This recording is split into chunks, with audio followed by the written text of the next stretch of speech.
Salut zusammen und herzlich willkommen zu einer weiteren Folge von Swissinfo doof aus Switzerland. Ich freue mich, sind ihr mit dabei.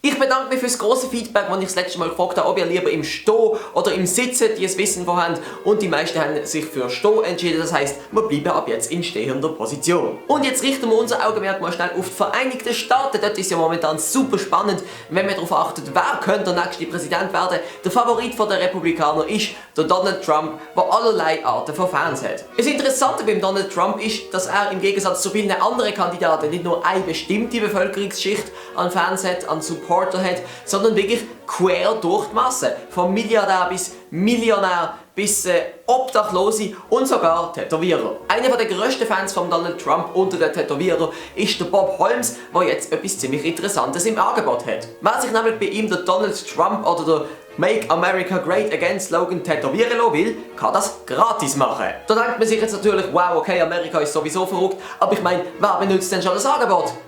Viel. Bis jetzt sind im Durchschnitt 2 Leute pro Tag gekommen, die sich das haben tätowieren lassen. Ich meine, zum einen ist das natürlich eine Gelegenheit zum ein gratis Tattoo, aber die Frage ist, wissen die Leute, was sie sich da stechen? Und anders gefragt, weiss der Typ, was ihm hier an Geld entgeht? Ich meine, was kostet der Tattoo? $250 oder so? Es ist mega interessant, wenn man so schaut, was der Donald Trump alles für Phänomen kann auslösen kann. Aber ich muss sagen, auch mich hat der Donald Trump schon sehr überrascht. Zum Beispiel, als er gesagt hat, er werde kandidieren als Republikaner. Das ist sehr überraschend gewesen, weil ich dachte, er werde kandidieren als Witz. Was meint ihr zu dieser ganzen Gratis-Sache vom Trump?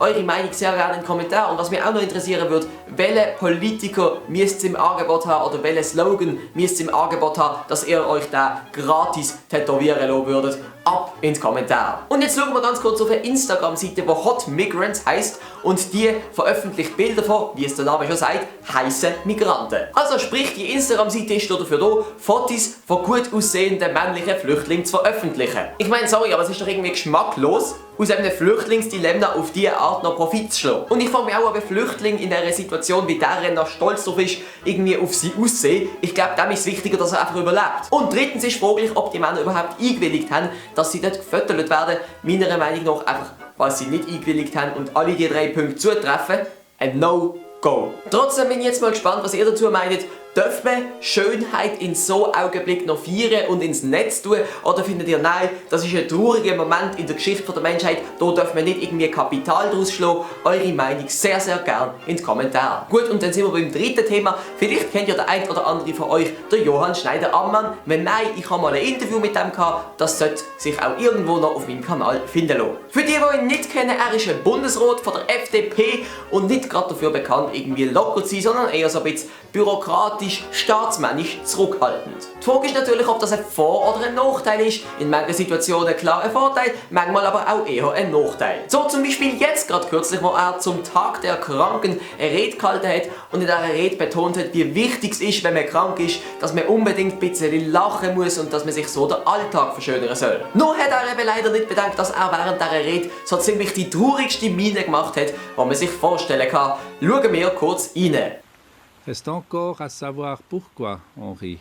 Un rire cynique qui vise à tourner une personne en dérision, ce n'est pas un bon rire, à mon avis.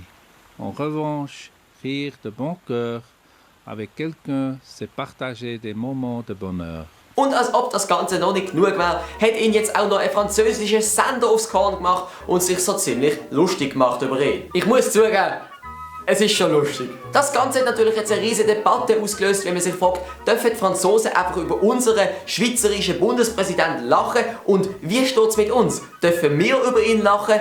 Ich finde, ich musste lachen, ich will das auch dürfen und ich darf es auch, aber trotzdem hat es hier eine riesige Debatte drum gegeben und darum nimmt es mir jetzt einfach mal Wunder, was ihr zu dem Ganzen meint. Eure Meinung ab in die Kommentare. Und zum Schluss eine ganz kleine Portion Allgemeinwissen. Habt ihr gewusst, dass es in der Schweiz verboten ist, die Strasse zu überqueren, wenn ein Zebrastreifen näher als 50 Meter von einem da ist? Ihr habt es nicht gewusst, gut, ich habe es an sich auch nicht gewusst, aber das Ding ist natürlich, wer haltet sich dran? Ich meine ganz ehrlich, ich werde das vermutlich auch schon gemacht haben. Du auch und du auch und du auch und Ja, du vielleicht nicht, aber ich meine, fast alle. Jetzt debattiert man aber im National- und Ständerat darüber, ob man das vielleicht abschaffen sollte. Denn der Zebrastreifen ist ja eigentlich einfach da, dass die Autofahrer garantiert anhalten müssen, wenn jemand über die Straße laufen möchte. Die Frage ist natürlich, ob es nicht einfach Sinn machen würde, wenn man auch sonst wo über die Straße laufen dürfte, dort aber die Autofahrer nicht verpflichtet sind anzuhalten. Ich stelle mich zu 100% hinter das Anliegen.